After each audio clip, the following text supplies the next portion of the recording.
বাথরুমের জন্য বাস্তু টিপস সম্বন্ধে আজকে আপনাদের জানাবো।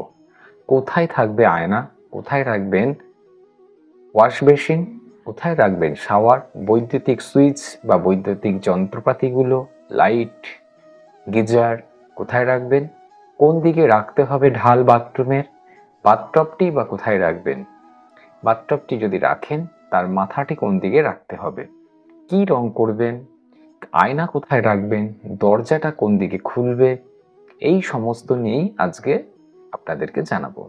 অনুষ্ঠানটি প্রথম থেকে শেষ পর্যন্ত দেখুন। যদি ভালো লাগে অবশ্যই চ্যানেলটি সাবস্ক্রাইব করে পাশে থাকবেন। এছাড়াও যদি আপনাদের অন্য কিছু জানার থাকে তাহলে অবশ্যই আপনারা কমেন্ট করে বলতে পারেন। তো চলুন আলোচনা করি। প্রথমে বলে রাখি, আপনারা টয়লেটটি কোথায় তৈরি করবেন অর্থাৎ বাথরুমটি কোথায় তৈরি করবেন। বাড়ির পশ্চিম বা দক্ষিণ দিকে আপনারা প্রথমেই টয়লেটটি তৈরি করতে পারেন।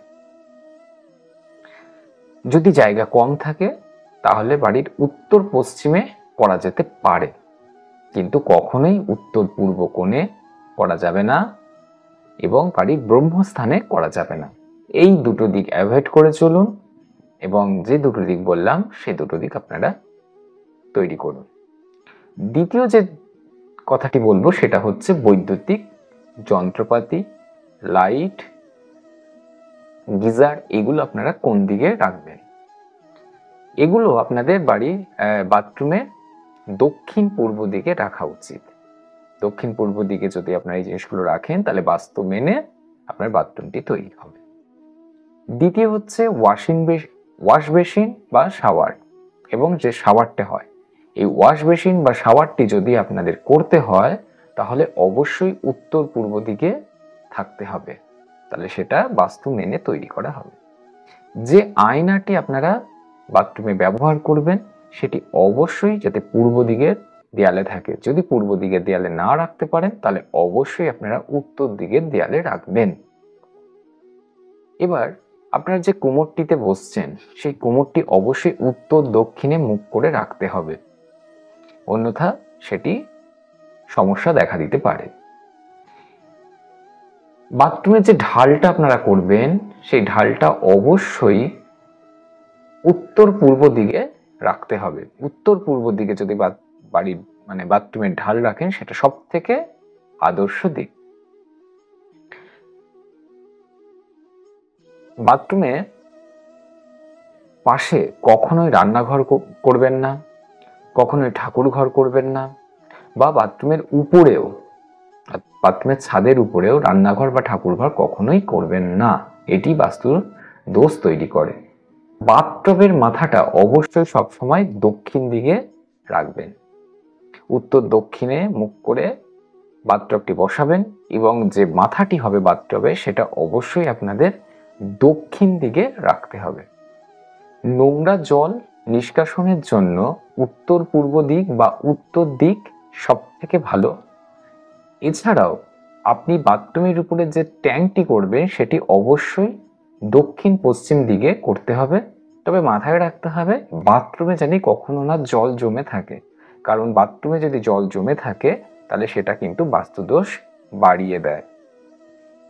বাথরুমের জন্য আপনি যখন রং সিলেক্ট করবেন তখন অবশ্যই হালকা নীল, হালকা সবুজ, হালকা ধূসর, ক্রিম কালার এগুলো ব্যবহার করবেন। এগুলো এই লাইট কালার বাথরুমের জন্য শুভ বা বাস্তুর জন্য শুভ বলে মানা হয়, কিন্তু কখনো ডার্ক লাল, কালো বা গাঢ় রং এগুলো ব্যবহার করবেন না, এগুলো বাস্তুর জন্য অশুভ বলে মনে করা হয়। বাস্তুতে যদি কোনো সমস্যা থাকে টয়লেটের বাস্তুতে, তাহলে আপনারা একটি কাঁচের বাটিতে 1 বাটি খাবার নুন রেখে তার উপরে 5টি লবঙ্গ রেখে দিন। নুনটি যখন আপনি রাখবেন তারপরে যখন নুনটি জল হয়ে যাবে সেই নুনটি তখন ফেলে দিয়ে পুনরায় আবার সেই নুনটি রাখুন লবঙ্গ সমেত। এতে কিন্তু বাথরুমের ভিতরে যদি কোনো নেগেটিভ এনার্জি ক্রিয়েট করে সেটা কিন্তু দূর হয়ে যায়।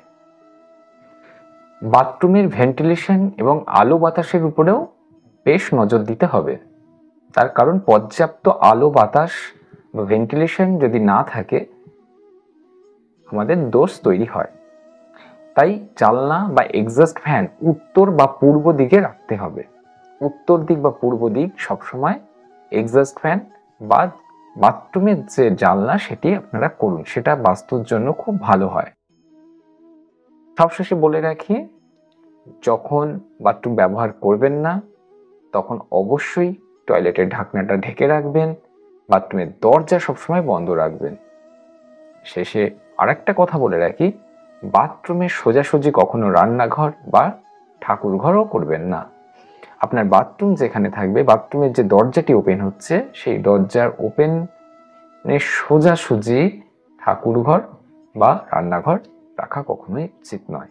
এই কয়েকটি বাস্তু টিপস যদি আপনার বাথরুমের জন্য মেনে চলেন তাহলে আপনার বাথরুমে কখনো নেগেটিভিটি আসবে না। অলরেডি যাদের বাথরুমে বাস্তুদোষ হয়ে বসে আছে, যাদের পরিবর্তন করার কোনো সুযোগ নেই, তারা কি করবেন? তারা অবশ্যই সেই বাস্তুদোষকে দূর করার জন্য প্রথম যে টোটকাটি বললাম, যে একটি কাঁচের বাটিতে 1 বাটি নুন আপনি রেখে দিন 4-5টি লবঙ্গ দিয়ে। সেটি যখন নুনটি গলে যাবে অর্থাৎ জল হয়ে যাবে তখন ফেলে পুনরায় আবার পরিবর্তন করে পরের সপ্তাহে রাখুন। এটা একটি যেরকম উপায়।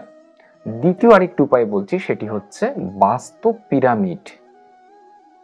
ধাতব বাস্তু পিরামিড যদি আপনারা রাখতে পারেন তবেও কিন্তু নেতিবাচক শক্তি কমে যায়, অর্থাৎ নেগেটিভ এনার্জি চলে যায়। এছাড়াও প্রতিদিন যদি কর্পূর দিয়ে আপনারা বাড়িতে যেরকম আরতি করবেন, আপনি বাথরুমেও যদি কর্পূর দিয়ে আরতি করতে পারেন সেক্ষেত্রেও নেগেটিভ এনার্জি দূর হয়ে যায়। এছাড়াও আপনারা যদি প্রত্যেক সপ্তাহে লবঙ্গ মিশ্রিত জল দিয়ে বাথরুমটি পরিষ্কার করেন সেক্ষেত্রেও বাথরুমের যে নেগেটিভ এনার্জি আছে সেগুলোও কিন্তু চলে যায়। এই কয়েকটি টোটকা যদি আপনারা মেনে চলেন আর ওই কয়েকটি নিয়ম যদি আপনারা মেনে চলেন তবে অবশ্যই আপনার বাড়ির বাথরুমের বাস্তু ভালো হয়ে যাবে। কোনো নেগেটিভ এনার্জি সেই বাস্তু থেকে, বাথরুম থেকে বা আপনার বাস্তুতে আসবে না। আশা করি আপনাদের উপকার হবে এই তথ্যগুলো জেনে। ভালো থাকুন, সুস্থ থাকুন, আনন্দে থাকুন। নমস্কার।